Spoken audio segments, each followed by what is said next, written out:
I've worked with Brett Ratner on all of his feature films. I think this is the 7th one we've done together. Because there were so many characters in this movie, the biggest challenge was keeping track of each character's development and not losing sight of all the other characters. There are 12 or 13 major characters in this movie. You've got the X-Men and then you got the Brotherhood, and we can spend a certain amount of time with X-Men, but then we have to see what Magneto's doing. And it was a juggling act all the way through. It was good that there were 3 editors because there were 3 units shooting sometimes. So we would all be kept busy cutting yesterday's scene and incorporating it into the whole. The scenes themselves were going through an evolution. For example, here's a scene. It takes place in the woods between Magneto and Jean. In the script originally, Magneto came up to Jean and said, "Jean, you can do anything here." And he gave her a rock. The day came to shoot the scene, and for some reason Brett didn't want to shoot it with a rock. So he called me on the phone and he said, "What should Magneto be holding? What should he give to Jean?" And I said, "I don't know, maybe because he's got the gun, he should give her the gun." And I don't know what happened, but the dailies came back, and here comes Magneto out of this encampment holding a tin cup. Brett didn't want to shoot it with a rock, I guess, because he wanted Magneto to be able to lift it with his magnetic powers. So Magneto comes up to Jean, gives her the tin cup and says, "You can do anything, anything you think of." And he makes this tin cup float in the air, and Jean, of course, melts the tin cup and it falls down to the ground. Anyway, let me stop this right there.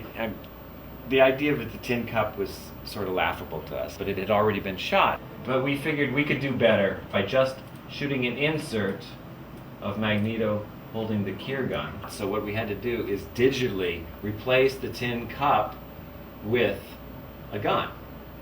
And now in the movie, he's holding a gun.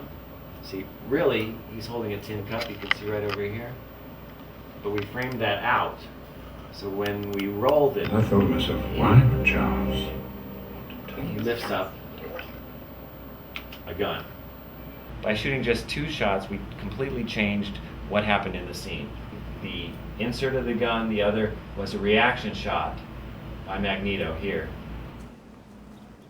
I can manipulate the metal in this, but you can do anything. Anything you can think of.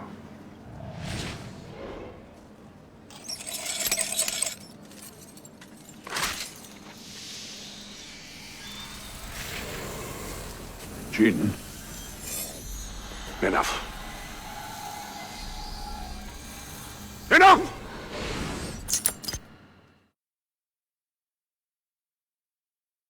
Here we are, the X3 editors. Hi. 3 editors, 3 X's. What often happens in a big picture like this, especially when we're doing tweaks on the script constantly, and we have many units shooting, is that sometimes you get all the little pieces together and you suddenly realize, and you don't realize it until you put it together, that you may have to change something, that you may have to have a different emphasis. And in this scene, we have Logan in the woods, and Logan comes across some mutants who are armed mutants who are there to protect the lair, and he attacks them.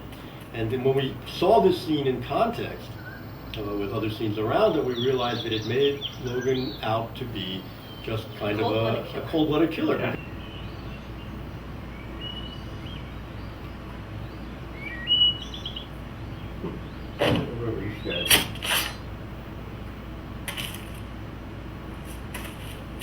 We had to change that because Logan isn't just a murderer, and he doesn't go around slaughtering mutants for no good reason.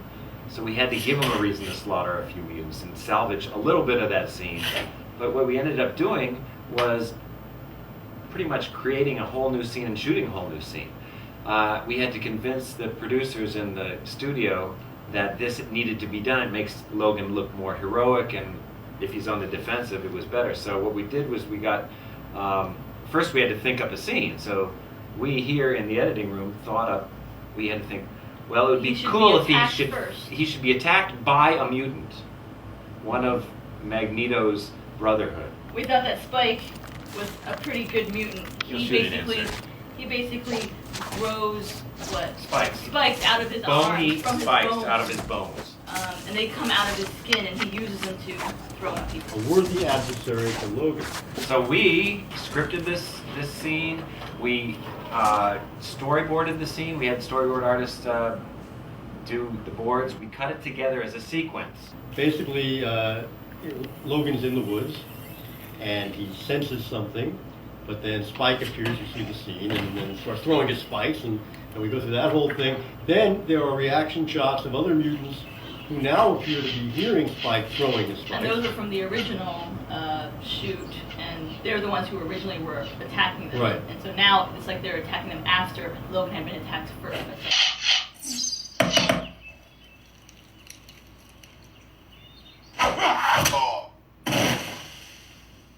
But Logan has to deal with the rest of the mutants who are ready to attack him.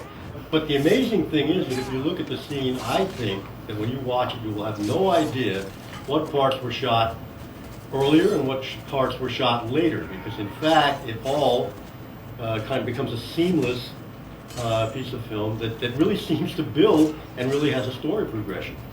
So it's pretty cool. And there's one other thing I remember about this scene that we didn't discover until we looked at the first cut of the movie. When we introduced Logan in the woods, initially we discovered that Logan was in his undershirt. Right. He all of a sudden appears in this white tank top, and When he had been wearing a jacket. full jacket when he zoomed off his motorcycle. Right. All of a sudden we cut to him in the woods and he's without the jacket. I mean, it was just too obvious. So what we decided to do was to open on a big, tight close-up of him so that you could see him sniffing his eyes and nose, basically. Then immediately have him get spiked so you don't think about what he's wearing anymore. Did it work? You be the judge.